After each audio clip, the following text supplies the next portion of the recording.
पहिल्या 5 संख्यांची सरासरी 17 आहे. त्यापैकी पहिल्या 4 संख्यांची सरासरी 16 आहे. तर 5वी संख्या कोणती? बघा, 5 संख्यांची सरासरी 17 आहे म्हणून 5 × 17 बरोबर 17×5 85. त्याच्यानंतर काय करायचं, पहिल्या 4 संख्यांची सरासरी 16 आहे म्हणून 4 × 16 करायचं,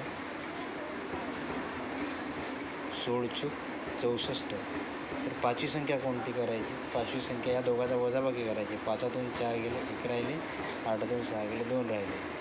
ही 21 ही आपली 5वी संख्या आहे. ठीक आहे. आता तुम्ही या प्रश्नाचं उत्तर कमेंट बॉक्समध्ये नक्की सांगा.